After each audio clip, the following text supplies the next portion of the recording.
Okay, lads, I hope you're all keeping well and your families are well and you're staying safe and healthy. Um, I'm going to be basically contacting you online every time that you have maths on your timetable.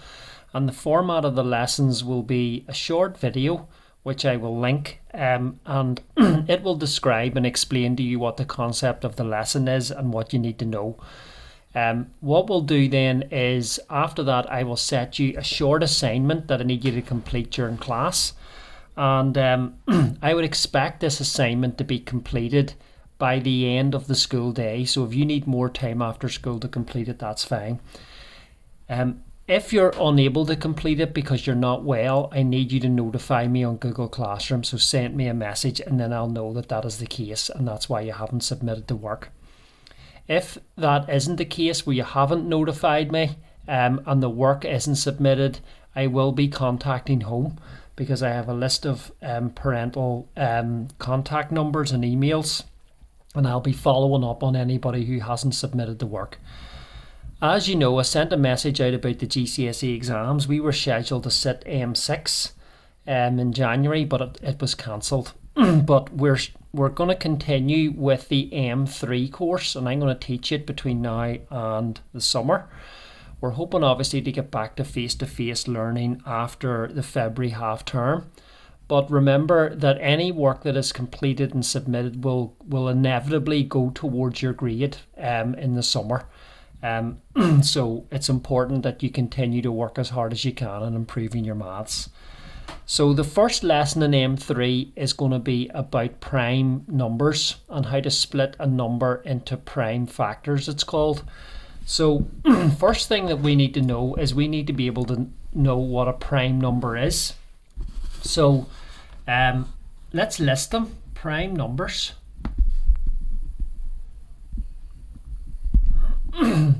First prime number is 2. The next one is 3.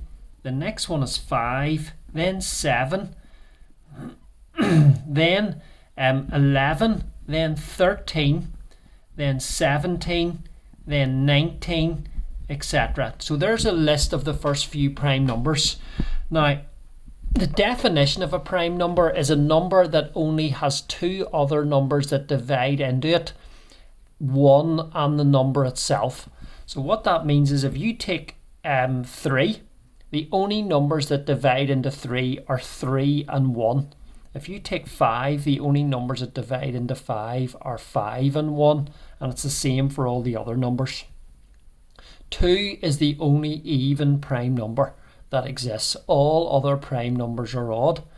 So what you're going to be expected to do in M3 is to split a number into something called prime factors. And here's how it works. If I take 20, okay, what I want to decide what is the lowest prime number that divides evenly into 20. Now if you look at the list above, you should be able to spot that 2 divides into 20, and if I draw a wee branch, 20 can be split into 2 times 10. So we can divide 20 into 2 times 10. Then I can look and what is the lowest prime number that divides into 10? Well, that's 2 again. So 10 is 2 times 5. Now what I'm left with, and I'll circle them at the end of the branches, are all the prime numbers that when multiplied together will actually give me 20. So what I can do is I can write 20 as 2 times 2 times 5.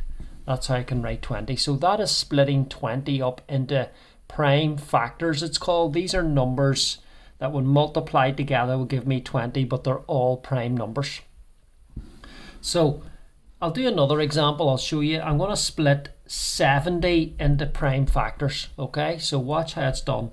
The smallest prime number to go into 70 is 2. So that's going to be 2 times 35. Okay. Now we need to then think of the next. We need to look at 35 and think what is the lowest prime number that goes into 35. Now in this case you can use your calculator to help you, okay, because M3 is a calculator module, but 35, 2 doesn't go into it, right? 3 doesn't go into it, but 5 goes into it, and 5 sevens are 35, so you can go 5 by 7. How do you know when you've finished? Well, when you've all prime numbers at the end, so you've got a 2, a 5 and a 7, those are all prime numbers. So I can say that 70 is 2 by 5 by 7, okay? And I have expressed it as a product, which means prime numbers multiplied together to give me 70. All right, one last example. Split 120 into prime factors. So what's the lowest prime number to go into 120? Well, if you look along the list, it's going to be 2. So you can write 120 as 2 times 60. Then you can split 60. You can divide 2 into that because it's a prime number. 2 times 30. 30 you can divide by 2. It's 2 times 15. Now 2 doesn't go into 15, but the next prime number on the list is 3, and 15 can be split as 3 times 5. I can stop at that point because I have all prime numbers. I've got a 2, another 2, another 2, a 3 and a 5, and I've circled them. So my answer is going to be 2 times 2 times 2 times 3 times 5. Now, a shorter way of writing that, because we've got 3 2's multiplied together at the front, I can write that as 2 cubed by 3 by 5. Okay, I'll put a box around that, which is an even better answer, because instead of 2 by 2 by 2, I write it as 2 cubed, which is the same thing. Okay, so what I'm going to do is I'm going to set you an assignment which contains 5 questions that I want you to do during class. As I say, you can take time after school today to finish it and submit it, but it must be submitted to me by the end of the day. And what you're doing is you're splitting the numbers into prime factors. That's all you have to do, just like in the examples here. And then you upload and send me a picture of your answers. Okay? Good luck. If there's anybody has any problems, if you just send me a message and I'll try to get back to you. Thank you.